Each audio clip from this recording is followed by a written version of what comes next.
Well, there is part of the massive Hungarian crowd here. Not quite sure what's going on with the ring there, but that's what the crowd have come to see. The black and orange of Norby. Norbert Michelis, until the beginning of this season, Hungary's only ever World Touring Car Championship driver. In fact, apart from Zolt Baumgartner in Formula One, I think since the war, just about their only international championship driver. And he really is the talisman for the crowd. I mean, the Hungarian flags, you can see Matt Neal, but the black and orange is very evident there as well. They only have eyes for you, Norby. You know what this reminds me of? It reminds me back to Mansellmania, the 1992 British Grand Prix. That's the only other point in Britain. I mean, you get Lewis and Jensen, they don't have this sort of... Well, there's too many of them. At the moment, you know, you've got Lewis and Jensen both winning races. And, you know, when it was Nige, it was Nige. Plus, it was a British team with Williams, you know, and all of that. And then all the dramas of nearly winning in '86 and so on. You know, he was still the focal point of British media. With Mansell, the crowd felt the pain. Yeah. And they won with him. Yeah. And that was the thing, which these days they've got tremendous support. But that's what you get with these guys. They're all chanting now and everything. It's unbelievable. Think back to Norby. Last year, almost won race 1, almost had a chance in race 2. Massive accident, wrecked the front of the car. The race was over in the first corner.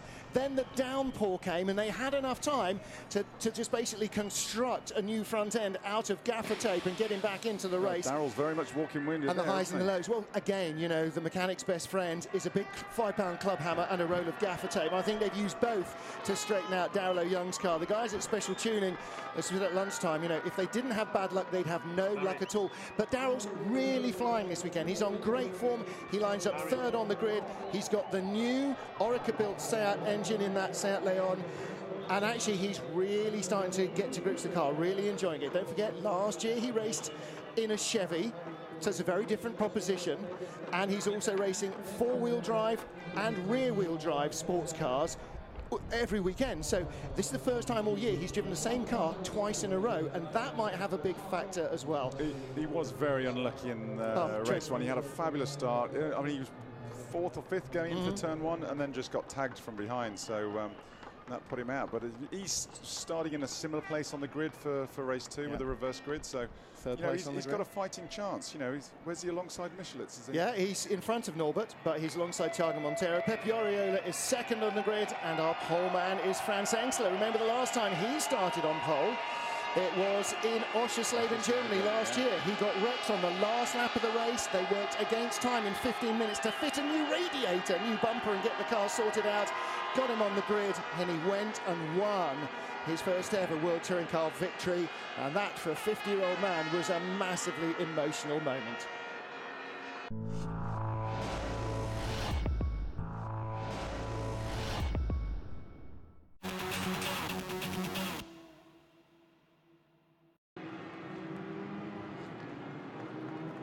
Cars heading off on the formation lap now around the Hungaroring. There's Gabriele Tarquini, and he had a really good start in race 1 as well.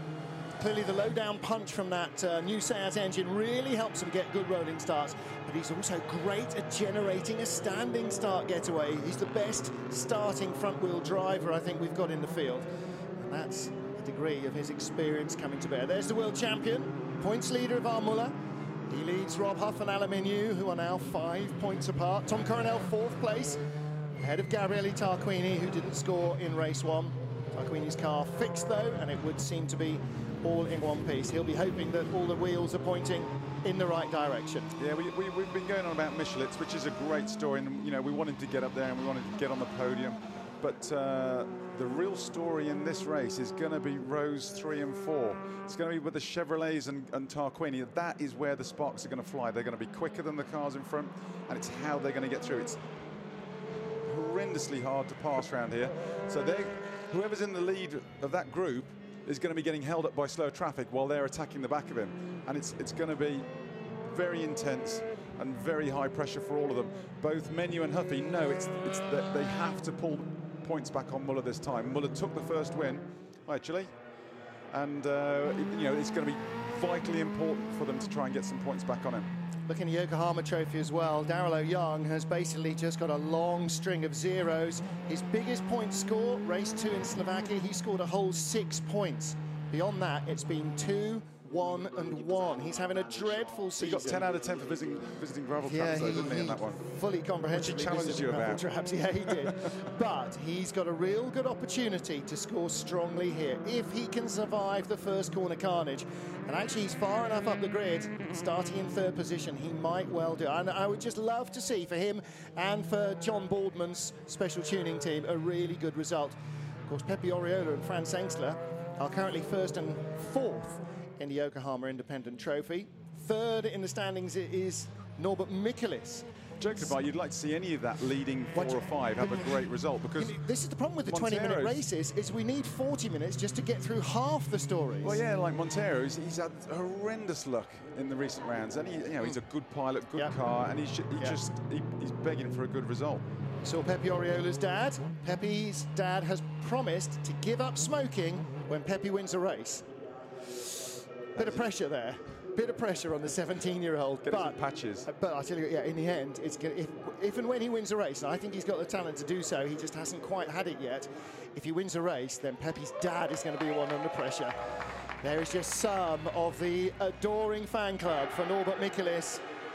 20 minutes, 19 laps of this track. Let's see what the Hungaroring will produce here.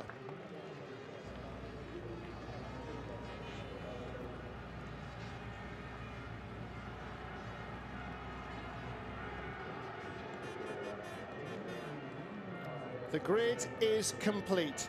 12 laps of the Hungaroring stand between us and the end of round 10 of the FIA World Touring Car Championship. Holman Frank Slensder is on the right.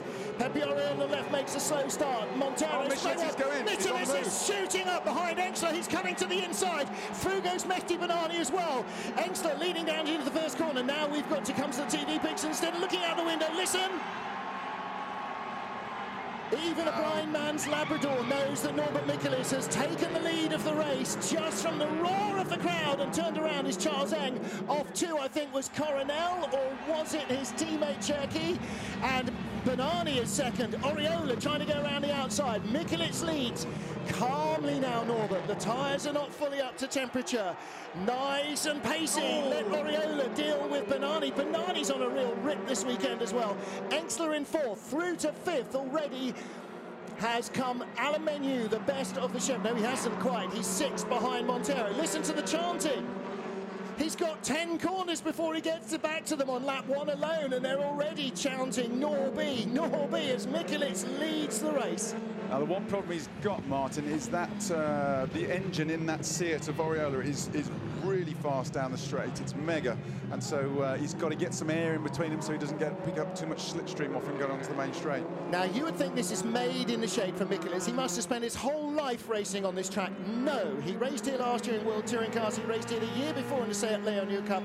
Prior to that, he had never been on this track before, and he's only been racing for 5 years. So Mikulis is almost as much of a rookie still in World Championship terms as Oriola in second.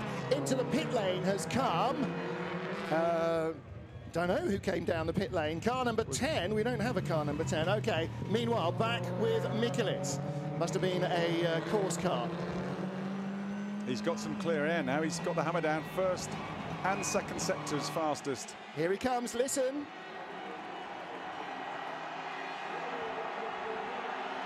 The crowd are going bananas. And there's his girlfriend, big thumbs up. Fastest race lap, 2 minutes 2.8. He's got back in front of Muller as well. Yes, I don't know how he's done that. And here comes Montero down the inside of Engstler. Menu comes, Tarquini, and Muller's back inside Huff. And Daryl Young survived lap 1, but he's dropped down the order. He's only in 8th position from 3rd on the grid. He may not have a fully functioning car. Young gets eased out as well. Menu inside Engstler. Engstler cuts back in front of Tarquini. So Menu is now up to 5th position, and Thiago is up to 4th. Daste as well, the man who didn't score any points at the top of the Yokohama Trophy in race 1. He's just on the fringes of the top 10. Wow, fascinating stuff. Alex McDowell with James Nash and then Tom Chilton right behind him.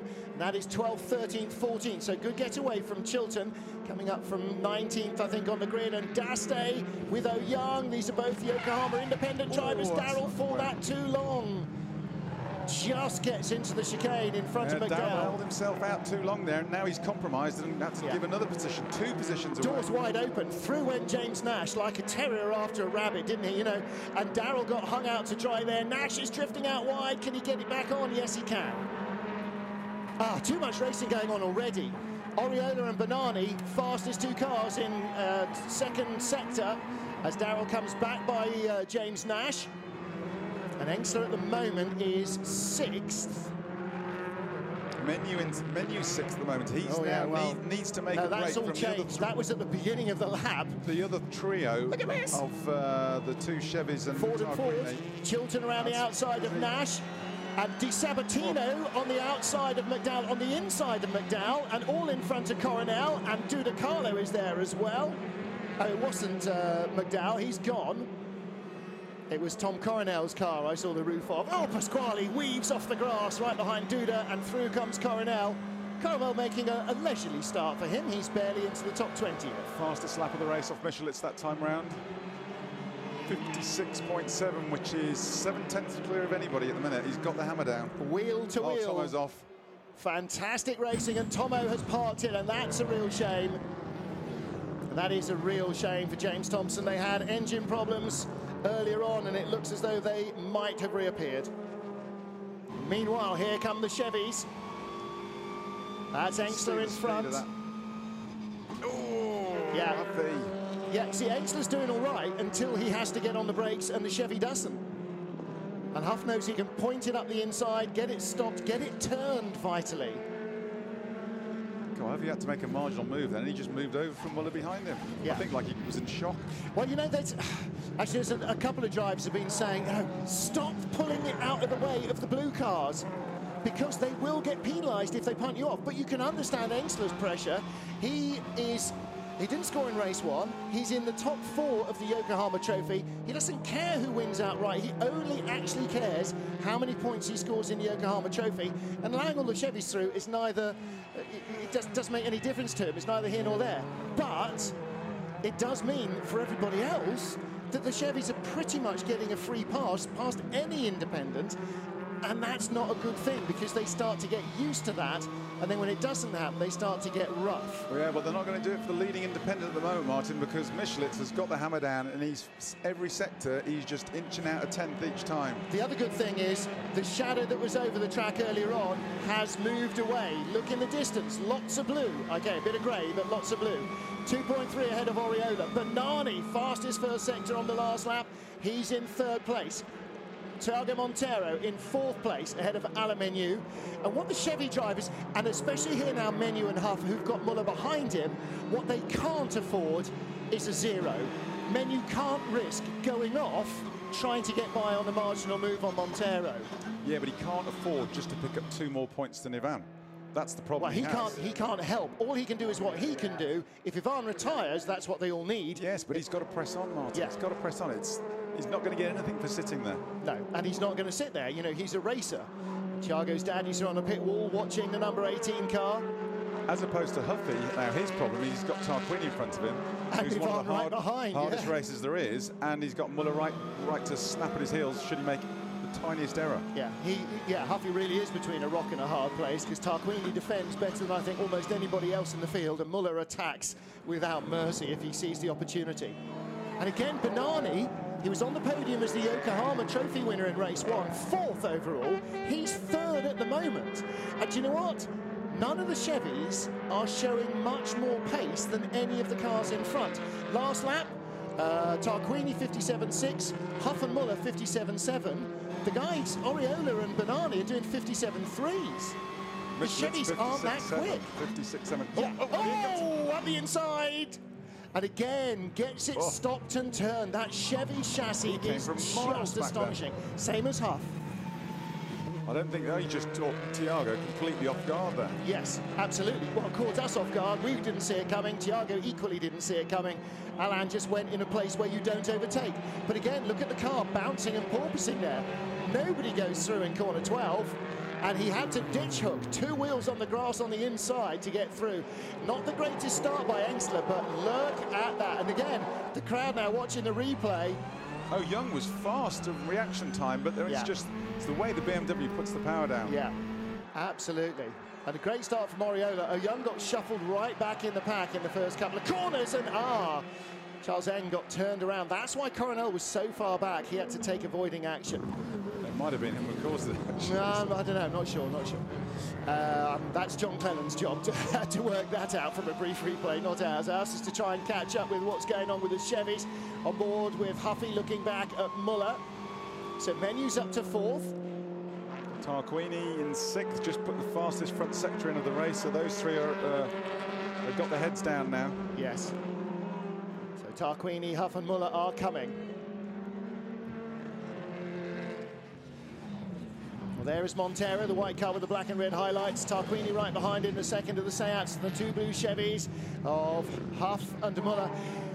So tell me, Matt, they're in dirty air, they're wrestling really hard to try and get by Tarquini. If they get free, even now, after 5 laps of this, how much tyre are they going to have left to try and press on any further up the order? Well, the problem is the regulations, these S2000 regulations, are designed over the old Super Touring regulations they came from to give more physical, mechanical grip on the thing and less aero. But the designers still go to the nth degree, and the aero does make a big difference. One with your temperature of your engine getting hotter, so you lose horsepower, but 2, the clear air in and out of the car. And they will be using some of their good quality rubber grip up now by running in this close proximity. So these guys who are running in the Crocodile, they could run into a few more tyre problems later on in the race. Yeah, absolutely. And at the moment, you know, they are stuck behind Gabrielli. They cannot get by. We just said he defends like nobody's business. He's not going to roll over for Rob. Okay, Ivan might get a slightly easier go of it if Gabriel is struggling. He's not giving places and points away to anyone. The other thing, while they'll struggle, there is a lot of stop and start here. But it's the punch of that Seat out the corners, which has got. He just gets that little edge on them, and then no matter how slippery and fast the Chevy can be over a lap, when he's stuck behind, it is tough around here. Mikulits is the leading independent, ahead of Oriola and Benani. 4th in the independents category is the battle you're looking at now. Engstler versus D'Aste with the green, white and red of Italy on his card. Stefano looking for a way by Franz Engstler's Liqui Moly BMW. The Vika Sport team man in really good form in the last couple of weeks. And D'Aste desperate to try and get by. Engstler locks up. This is the battle of the BMWs. Now, if they worked together for 4 or 5 laps, then they might catch up the Chevys and get by. But I think D'Aste's a bit more urgent than that, and he makes it to the apex first. And Engstler has to let him go. There's too much overlap to defend, Matt. Yeah, at the moment, Engstler seems to have 6 reverse gears and 1 forward gear. He's moving over very easily for people. But if they just work together, but D'Aste's on it. He's another Benani story today. They just seem to have got their act together. Well, the incidents involving car number 27 and 69 under investigation. Gabor Weber and James Thompson. Is Weber a closet Gilles Villeneuve fan with 27 on the car? I wonder what the story is. Can't imagine why Jimmy Thompson went for 69 on his car when he had a free choice of any numbers. I suppose it reads the same way for the commentators, whether it's on its wheels or on its roof. He is a thoughtful soul, isn't he? This is Pepe Oriola in 2nd, Mehdi Benani in 3rd, and Alain Menu now in 4th place.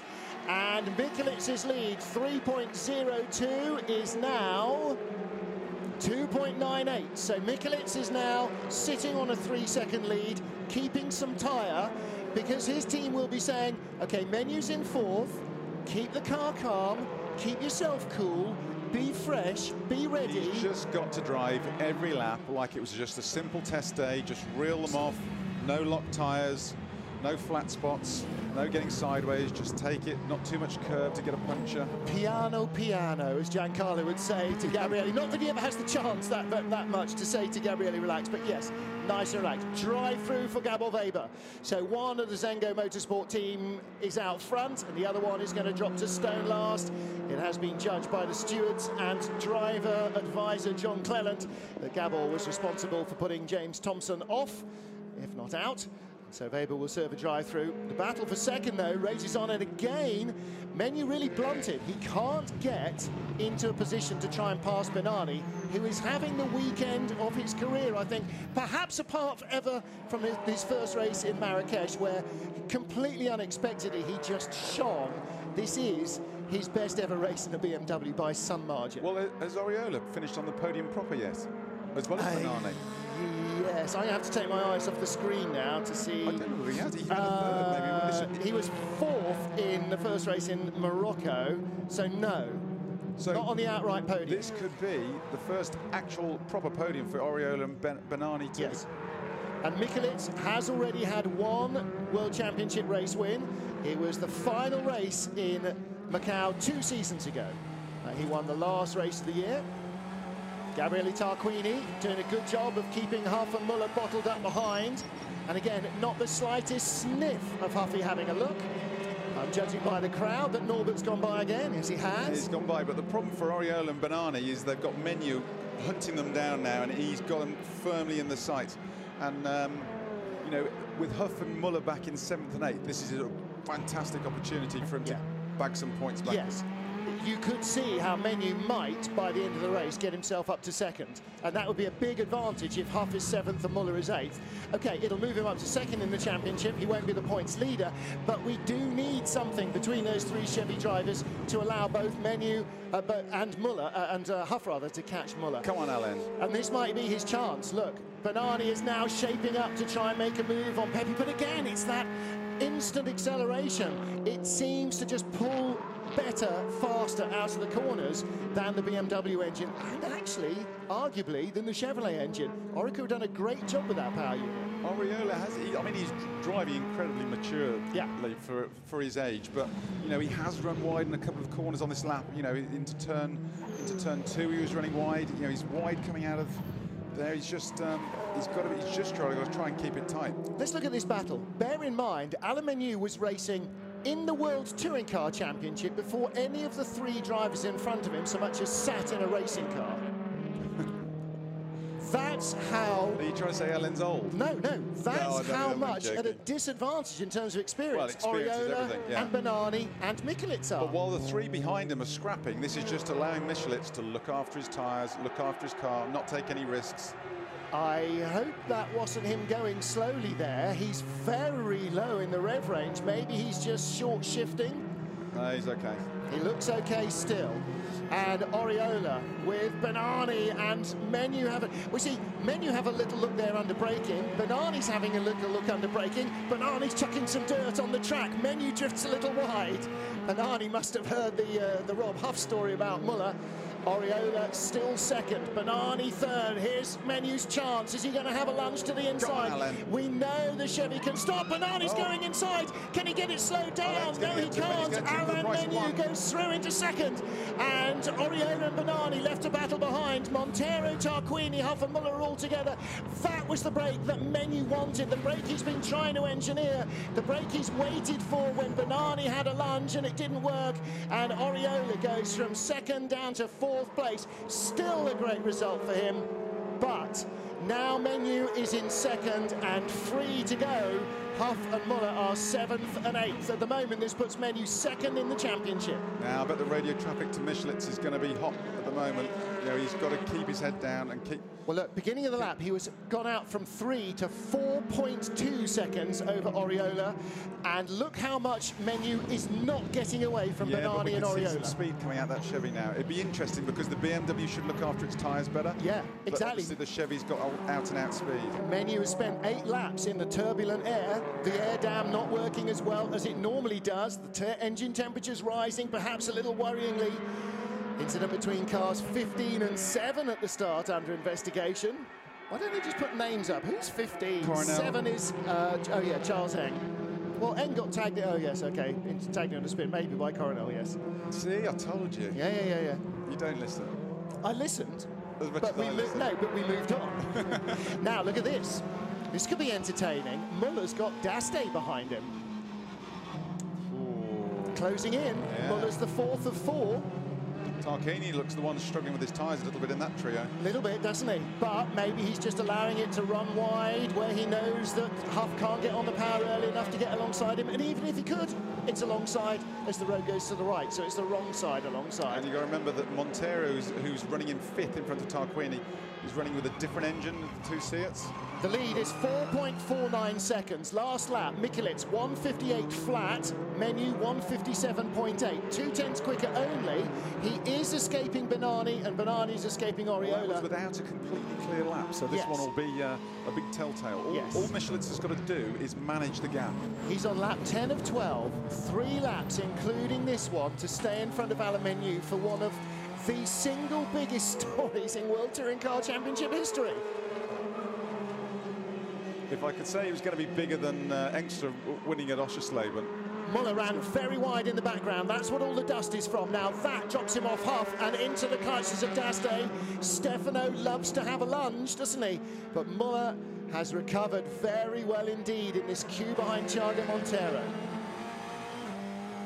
Sorry, Matt, you were in the middle of a thought. I can't remember what I was saying. No, I can't. I'm sorry. Just if I I was saying Engster was such a massive story winning at Oschersleben. Yeah. But I think this would eclipse it by times 10. Well, Engster had 300 guests from sponsors Liquimolli. Norbert's got 50,000 friends. I don't know how many guests they've got here.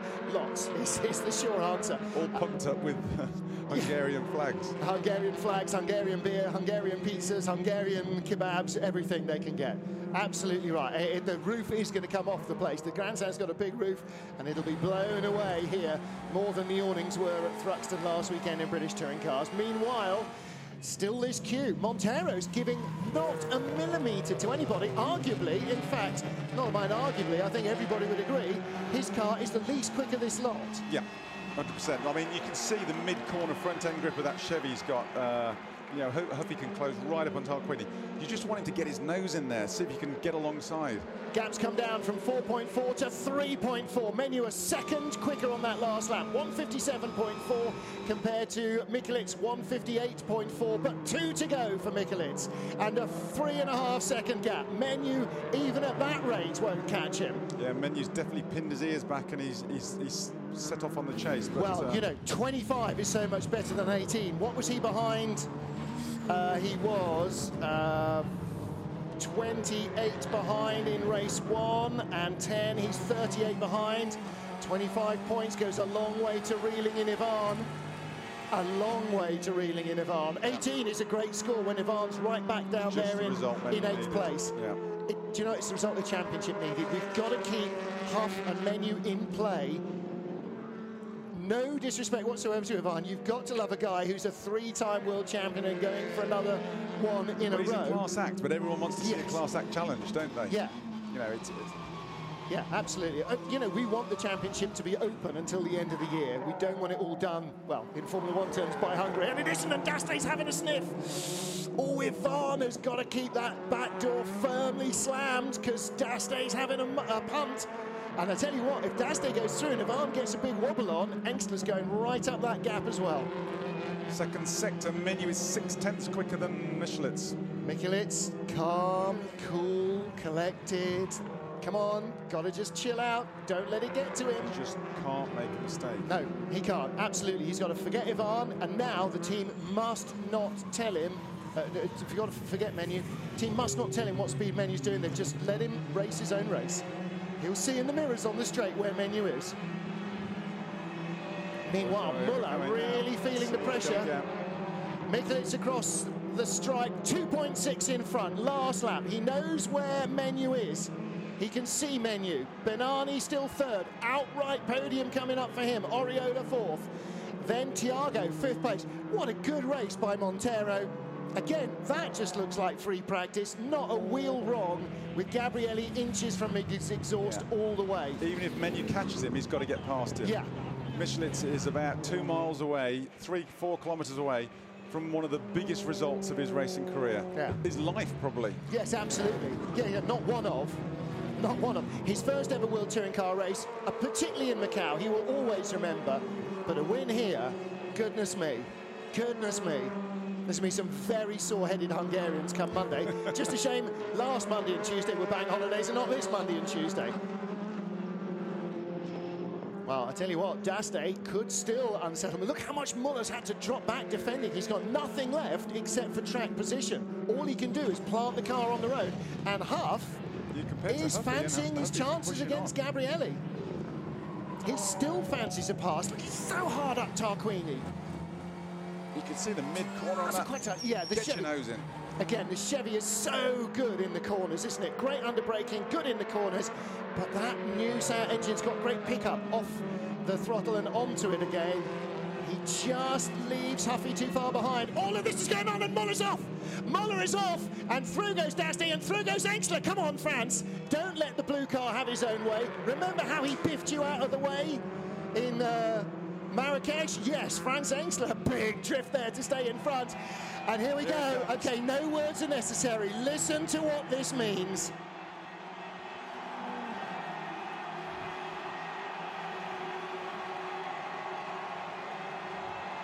Just listen to that crowd. Out to the final corner, he was easing across the line like Usain Bolt and Zoltan. Wow. There is not a single person in the grandstand who's not stood up. Not a dry seat in the house. His girlfriend is thrilled. She's got tears in her eyes. And Zoltan Zengo, who I guarantee has not breathed in the last 3 laps, finally can breathe again. Norbert Michelis, Hungarian driver, Hungarian team, Hungarian victory. Last year was a massive roller coaster of emotion. Look at that.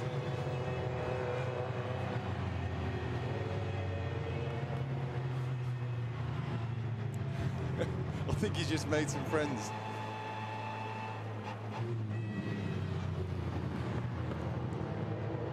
Well, if Steve Redgrave ever had the chance to win an Olympic gold medal in rowing in London, if Chris Hoy wins a gold in the Velodrome, any British athlete wins a gold medal in the Olympic Games in London 2012, they will go some way to knowing what this guy feels now. What a race for Norbert Michelis. What a race for 50,000 plus mad Hungarian fans.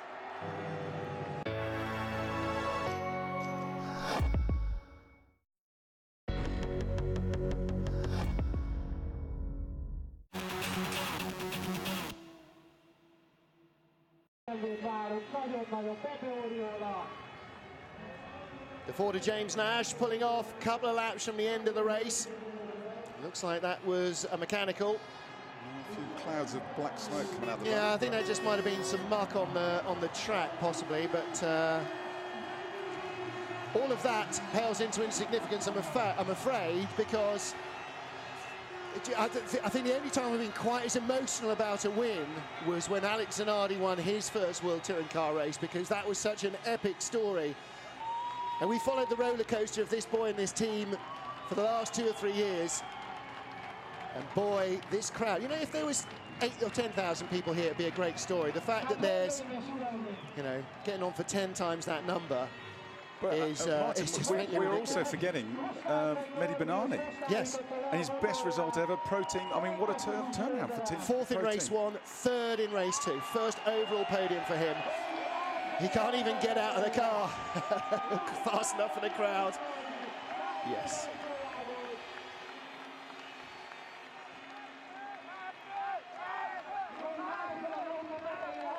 You see the Moroccan flag in the background with the Hungarian one.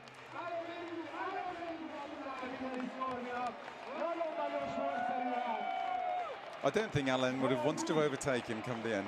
He would have, but he would have felt sorry afterwards. Yeah, no, absolutely. Well, Matt, I remember seeing you standing on the podium when you first won a British touring car race as an independent, and there must be some kind of memory of that in you that gives you an idea of what he's feeling right now. It's almost like an out-of-body experience, like it's someone else, or then you're afraid someone's going to take it away from you. But you know, it's almost the disbelief that it's happened. All the heartbreak, all the close calls, all the times of trying. Well, no, he's got to go away now. We're going to talk to him. Ben's going to catch up with him. Then he'll go inside for the press conference for the TV. He'll go inside for the press conference for the media. Doesn't matter. 50,000 people will be waiting here until 9 o'clock at night to cheer him if they have to. Yeah, all we need is John Clennon to throw him out now for taking a bit too much curb in one of the I double dare him. Taking a bit too much of a liberty with everybody else and just driving away. Okay, Ben, what's he got to tell us? Winner of race 2 at home. You don't need to hear this crowd. Norbert, congratulations, your second race victory, your first here in Hungary. I just don't know what to say, honestly, because I was not expecting to win today, but I had a perfect start and then just had a pace. The car was brilliant, so I didn't have to even to push all race. So it's just amazing. Just look at the people. Amazing. It's the happiest day of my life. Enjoy the podium. Thank you. But you know, Matt, maybe that also adds to the otherworldliness of it, because actually once he'd fought his way around the first couple of corners, he was only in a race with himself. You can see he's a little bit dazed, yeah, trying to take it all in. I mean, he said he had a good start. He didn't have a good start. He had a mega start. Yeah. Like, I mean, that was phenomenal. That was why they made one of the standing starts into a rolling start. That was like one of the starts old Smoking Joe used to make. Yeah. Yeah. Although he wasn't ambitious with the lights. He waited and he went. But he did. By God, he got it hooked up. But you're absolutely right. Sometimes you just get it absolutely nailed. And that was one of those times. What's the date today? 6th of May, 2012. Norbert Michelis wins in Hungary. And again, you know, that gets the monkey off their back for last year. All that roller coaster of emotion to end in heartbreak. Okay, it was an epic story. But they went away, all of them, every single Hungarian-speaking person here, heartbroken, disappointed, call it what you will. This year, well, we might need to go out in Budapest tonight, I think. Well, there might be a few people in the bars. Another good important point. That will actually mix the independents up a fair bit as well, because with Oriola finishing down in 3rd in the independents. Well, and now look at this. This is a conventional racetrack. It's a conventional round, no rain. We've got 2 independents in the outright podium. Norbert Michelis and Mehdi Banani.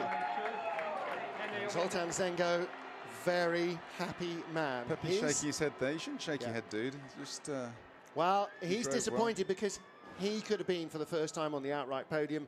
He just didn't have it to offer to the BMWs here.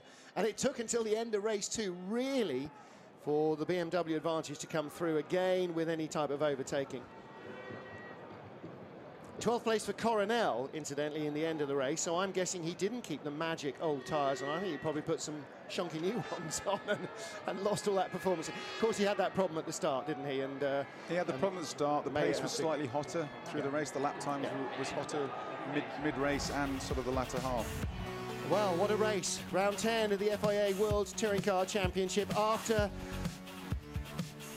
the warm-up that was last year and 50, 60,000 fans cheering their hero to the echo. We came here full of anticipation, full of hope that we'd see the same crowd again, despite it not being free admission, and we have. And for their boy, for Norbert Michelis, what a race, what a performance, what a day.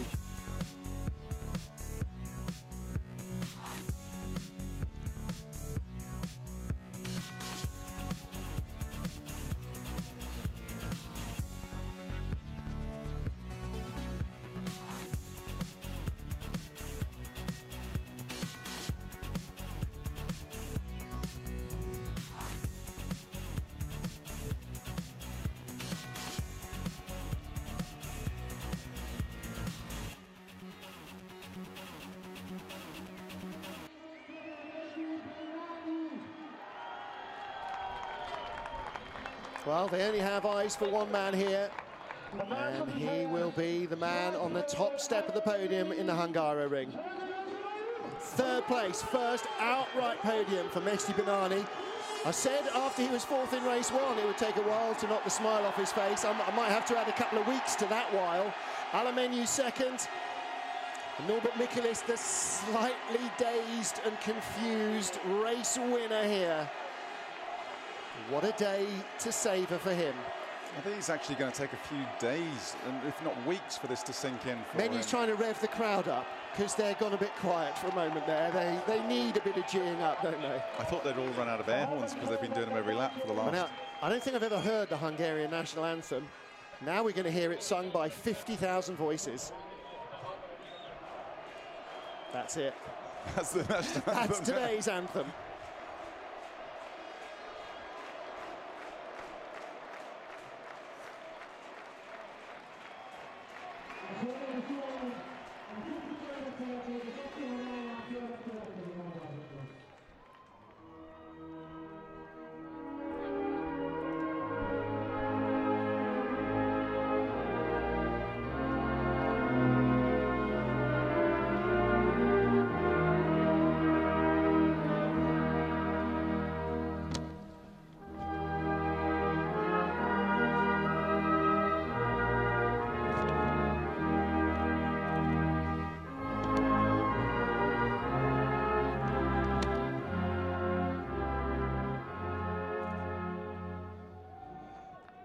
Norbit. What a moment. The Hungarian anthem rings out for our race winner, Norbert Mikulis. Of course, I have heard it before in Macau 2 years ago. And now our winning constructors anthem for BMW.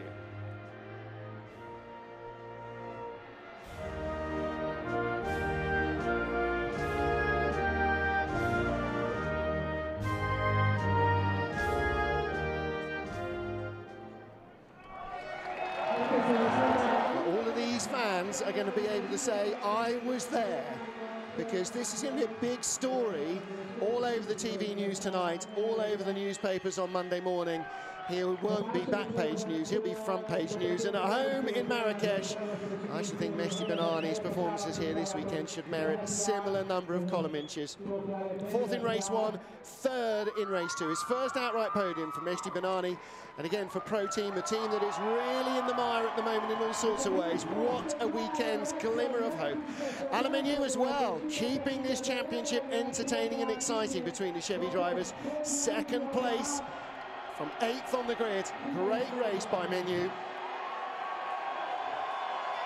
You know, we've got to try and get out of this place safely. Yeah, I'm not in a hurry. 50,000 Hungarians trying to emulate their driving hero getting out of here. I'm not in a hurry. See, the other thing is we could leave now because they're not. They're not going to leave until they are absolutely confirmed that Norby is left. They're all going to leave the grandstands and try and get into the paddock. I know they are. That's what was worrying me. To get a chat with him. Well, what a day. What a day for the Hungarian team. And what a day for that man. It's that man's responsibility that Norbert Mikulis is in a car at all. Norbert started his racing career as a gamer online.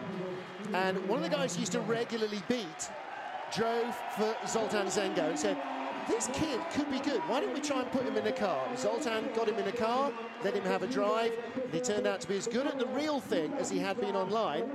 Entered him into the Clio Cup. Next year, he's running him in the Seat Leon Euro Cup. A year after that, they're in the World Touring Car Championship. That's how fast this boy's rise to fame has been.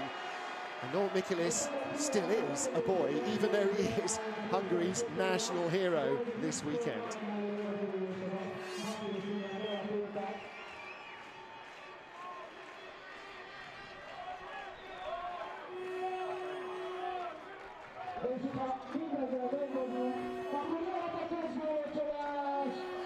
Well, that's the first time we have seen those two independents together on the podium, Norbert Mikulis and Mehdi Banani. And Aluminium, after a Chevy 1-2-3 in race one, second place. So again, Menu with a big points haul this weekend. 15 points in race one, 18 in race two. He's the top scoring Chevy driver again. The balance of power changes, but for today, it's all about Norbert Mikulis here in Hungary.